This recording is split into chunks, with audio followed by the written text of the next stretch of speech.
Every deck builder starts you off here, a blank page. There's a search box. You can type in Soul Ring, then type in Arcane Signet, then type in Talisman of whatever. It just takes forever. And you need to know the cards in advance. There's usually why we have another window open for Scryfall with a ton of cards, looking at the cards and flipping back and typing it back in, then finding more cards. It's just a huge hassle. Then after tagging all your cards properly, you're trying to remember what the YouTuber told you about what numbers of which thing to play. And I haven't even started talking about building a land base yet. How many of each color do you need? What's your pip distribution? Dude, who's got time to do all of that? Okay, what I'm saying here is Commander deck building online is always a lot of work. On paper, we just kind of like pull cards together, right? It's easy, sort of. And every time I build decks online, I always think the same thing. There's gotta be a faster way to do this in 2026. Commander deck building shouldn't feel like doing your taxes. So I built the deck builder I actually wanted. Commander Template. Named after the template we worked so hard in the last year and a half through research, analysis, and a lot of math. It's only been 2 months since I started building it, and we already have 1,000 users and 600 or more decks on the website, which is kinda wild. To show off what Commander Template can do, I'm gonna build a Y'shtola deck with you right now using the website because who doesn't love catgirls? So right away you can see there's a ton of guidance for you to start working with after you select your commander. Commander Template's deck page is organized by categories of function. First, we have thematic packages, packages that help us win games. We also have utility packages, packages that let us draw, ramp, and interact, the boring stuff. You'll see immediately that it recommends ramp to be 12, card draw to be 12, and interaction to also be 12. It just happens to be that way because Y'shtola is 4 mana. And if you select a different commander, it will recommend you a totally different set of numbers based on the work we did in our Grand Unified Theory of Value video and the Mana Curve video. I'll go deeper into this system just a bit, but all you need to know is that ramp, draw, and land are personalized to your commander's mana value. But that's the boring stuff, we can finish that part later.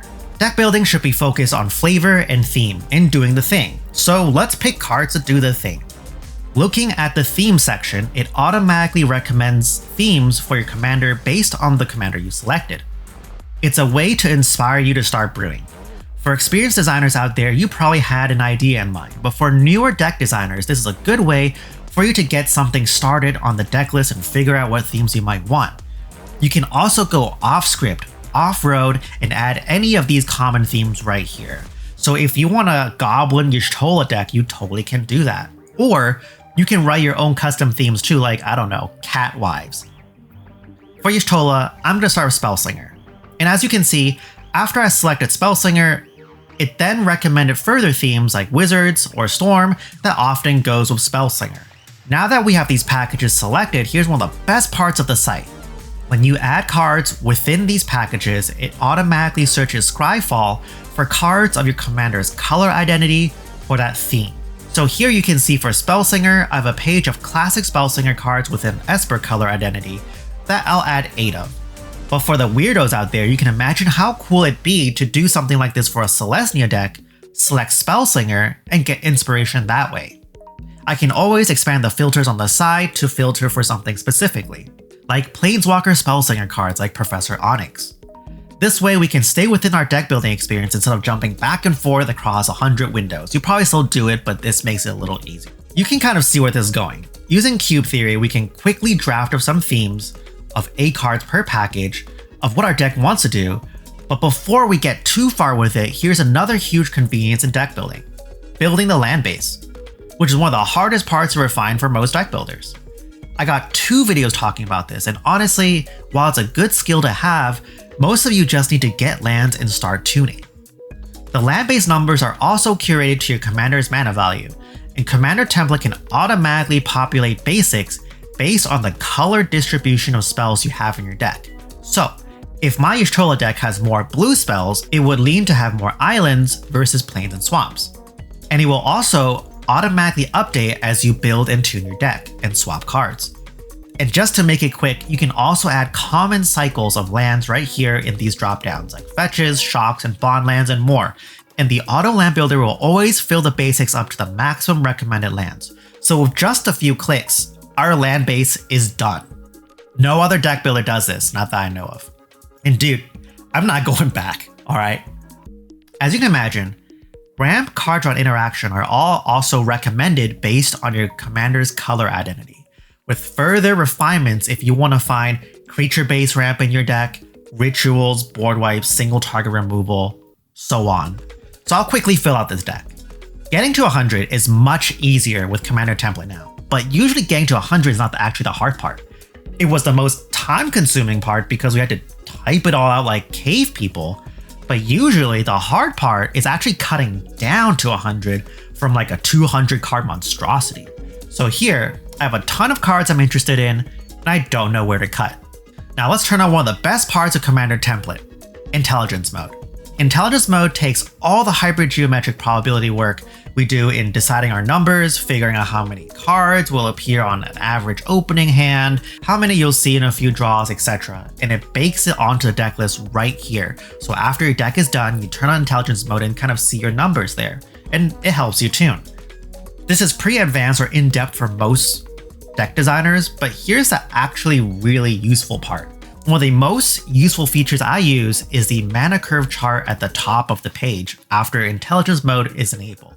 It shows which mana value we should be cutting cards and which mana value we should be adding cards based on the work we did with the mana curve video. And all of this is built on the most important piece of info guiding the whole engine of recommendations, the operational threshold, which we covered in our mana curve video, but I'm going to talk about it quickly here. The operational threshold is basically the turn or mana value your commander really starts to do the thing.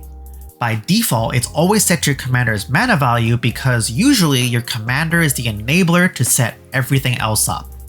But if you built your deck to focus more on the late game, you can always toggle it or adjust it to be higher, which will then change all the numbers across your entire list to help you recommend to build a better late game control deck, for example. So based on Y'shtola's mana value here, which is default set to operational threshold 4, you can see based on our mana curve research that this is our recommendation for how the curve should be weighted. This helps us see where we should be cutting and where we should consider adding cards. Now, all this math stuff isn't gospel because God knows we're not religious in this house. The point is to give you an idea or guidance to know where you should be cutting or where you should be adding. Context is going to change everything, and the only way we can gain that context is through goldfishing. For those who watch my goldfishing video, which talks a lot about my deck design process, the goal is to use Commander Template to quickly get to 100 cards as fast as you can so you can start goldfishing to see how it plays, then refine, and keep iterating until it feels good. Because we don't want to be too precious about it. One of the main features of the goldfishing tool is as you goldfish, you can mark cards that you like, or you want to cut, or maybe you want to keep a close eye on with a question mark. And back on the main deck page, you can always toggle for these cards to make your adjustments. So this creates an organic process of getting to 100, goldfishing, making notes, cutting, changing, goldfishing, going back, and iterating. I know I showed off a lot of stuff, but here's the absolute most important part of deck building. You gotta pay attention to this one. You gotta write a funny deck name, because a good deck name is 99% of the deck. Then you can write a description of how it wins, or maybe another joke, and you can share the deck by downloading a really pretty little deck card. And that's it. We built the deck. I can honestly build a whole deck on Commander Template in 5 minutes now. And the point isn't how fast we can do it. The point is how fast we can get to testing and playing, so we can tune it to be a good deck with cards we like. The goal of doing all of this is not so that we all end up with the same decks, with the same staples and whatever, right? The goal is to get us to 100 and change it to make it ours. Commander Template is a dream project of mine, and we have lots and lots of new things coming with primers, game plan drafting, power levels, and more. The power level is a big one. Already with patrons in the server during the beta, we built a lot of features and new ones that work for the way they want to build, and honestly just makes all this better.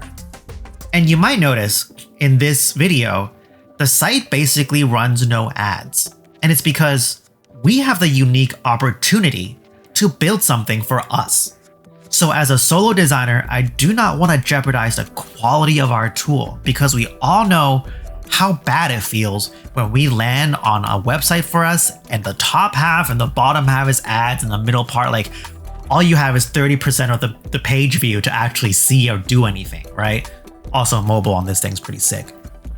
Now, this obviously comes with a catch. As hosting all these decks and changes does cost server fees, I would like to continue also working on this for years to come. So please try this site out, and if you like this project, consider subscribing so I can continue building out new features and support Commander players across the world. I also personally find it's really important that the community gets access to useful tools like this as I roll out the power level or power score thing, the game plan builder, all this stuff, right? It really sucks gating it behind some paid experience because it genuinely will help people and genuinely will make Commander just better for everyone. So that's why I would like to not gate any features behind a paywall, and why we have free accounts that can save up to 5 decks on the site with all features enabled. And for just $5, you can have unlimited decks on the site and also keep this project going. So please consider supporting if you like this project, if you like the site. It does mean a lot. And if you're new to the channel, please check out this playlist right here to learn how to deck build better, or just use the website. But thanks for watching. Please use the site. Let me know if there's an issue. Just like find me on Blue Sky, DM me on Discord, or just, subscribe to Patreon and message me on Discord. Thanks for watching, everyone. I'm going to play my first RC. Exciting. Okay, bye.